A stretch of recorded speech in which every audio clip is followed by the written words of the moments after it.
안녕하세요. 닥터유 유태우입니다. 오늘의 주제는 착하게보다 이롭게입니다. 착하다, 언행이나 마음씨가 곱고 바르고 상냥하다. 이게 이제 사전적 의미죠. 초등학교에서는 이제 착하게를 교훈으로 이렇게 채택하는 데도 꽤 보셨을 겁니다. 또 어떤 가정에서는 가훈으로 착하게를 또 채택하기도 하더라고요. 저 닥터유도요, 어렸을 때 이제 이미 작고하신 저희 어머니께서요, 늘 남한테 자랑을 하셨어요. 닥터유가 착하다고. 아마 제가 속을 안 썩였다고 생각을 하신 것 같아요. 그런데 이렇게 곰곰이 생각해 보면은 꼭 그런 것만은 아니었거든요. 제가 길을 잃어가지고 밖에서 아마 경찰서였던 것 같아요. 거기서 2박 3일 있었던 적도 있었고요.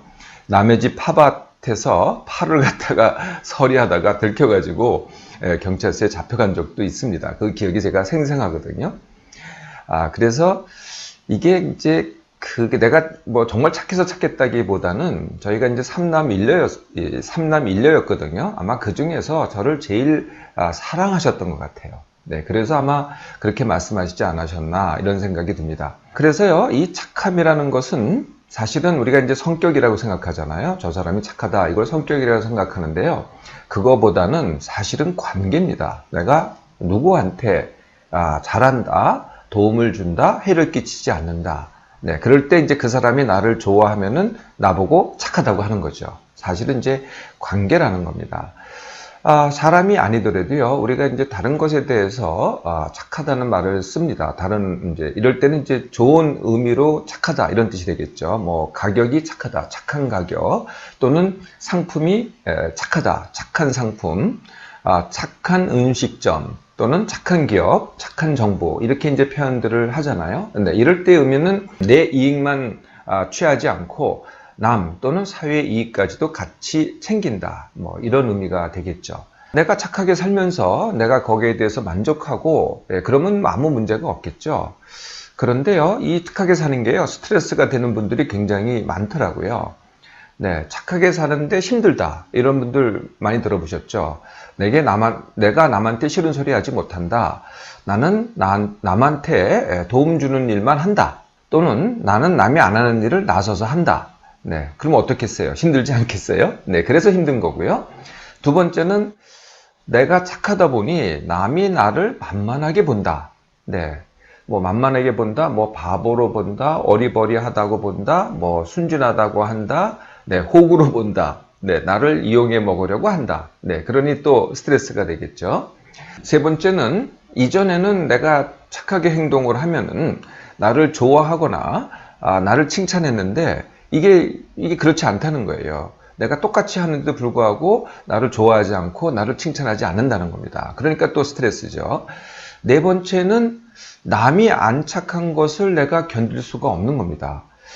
저 사람이 착하지 않아가지고 이익을 봅니다. 그래서 또 이익을 봐서 나한테 해가 되거나 또는 내 주위 사람들이 해가 돼요. 그러면은 이제 내가 또 견딜 수 없어서 스트레스가 되는 거죠. 화가 나가지고 스트레스가 됩니다. 다섯 번째는요, 뭐, 내가 그동안 안 착했어요. 네, 근데 지금부터 착하게 살려고 해요. 이것도 또 스트레스입니다. 내가 안 착하다고 규정하는 것, 그 자체가 나에 대해서 스트레스죠.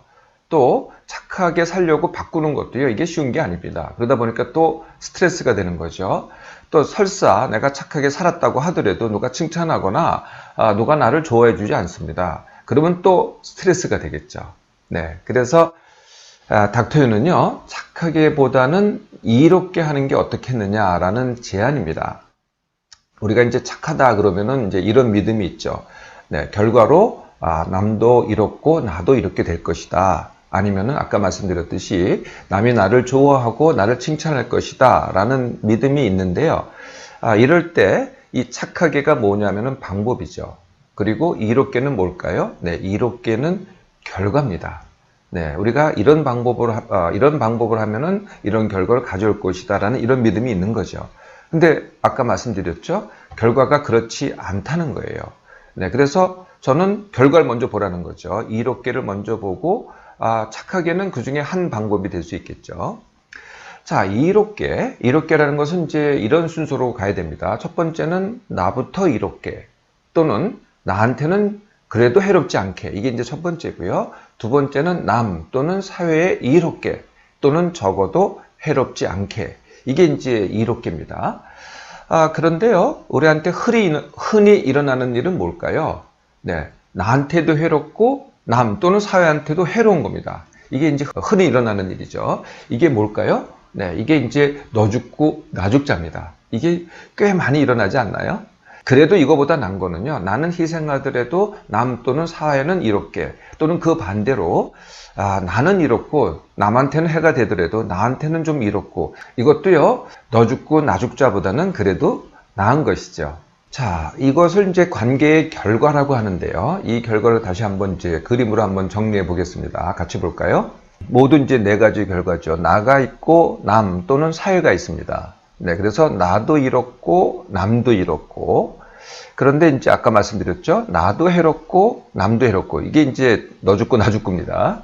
그래도 이거보다 난 게 나는 이롭고 너는 해롭고, 네, 아니면은 나는 희생하고 너는 이롭고, 이게 이제 그래도 이거보다는 나은 거라는 거죠.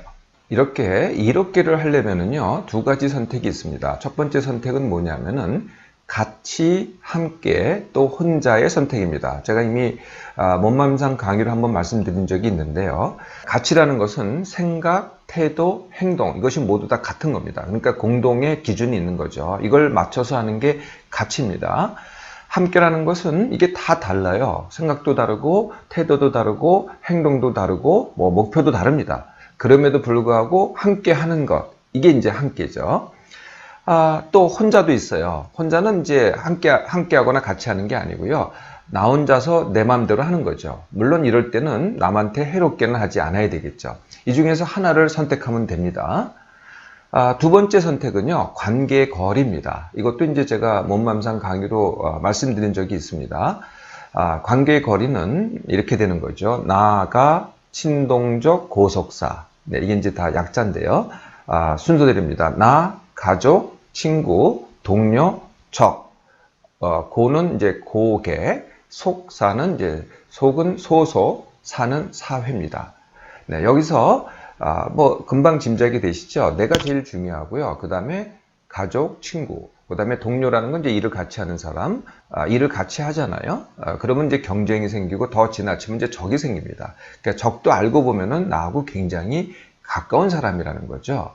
고객은요, 당연히 내가 파는 물건이나 내가 하는 일을 갖다가 존재케 하는 분들, 이게 이제 이런 분들이 이제 고객이 되겠죠. 그래서 고객까지가 굉장히 중요한 사람들입니다. 그런데요, 소속, 네, 같은 회사에 있거나 모임에 있거나 단체에 있거나 또는 학연, 지연, 이게 이제 소속 아니겠어요? 네, 그런데 대부분은 사실은 모르는 사람들입니다. 그 중에 일부를 알 뿐이지 대부분 모르죠. 더더구나 사회에 있는 사람들은 대부분 다 모르는 사람들입니다. 네, 아는 사람들은 몇 명 안 되죠. 서로 아는 사람들은 정말 몇 명 안 됩니다. 네. 근데 이제 이 모르는 사람들 때문에 우리가 많은 고통을 받는다는 거죠. 인터넷에 이제 글을 쓰는 사람들, 이분들도요, 우리가 모르는 사람들 아니겠어요? 네. 그런데, 모르는 사람들이니까 그 말 자체는 어떨지 모르지만은 사실 그렇게 중요한 게 아니라는 거죠. 내가 이 관계 거리를 정하는데요. 나, 가, 친동족, 고객까지, 여기까지는요, 다 사실은 친구로 대하셔도 됩니다. 그게 이제 바로 선택인 거죠. 착함은 결국 성격이 아니고 관계입니다. 관계를 어떻게 할 것인가, 그게 다시 또 나의 선택이 되는 거고요. 착함은요, 그 방법 중에 하나일 뿐입니다.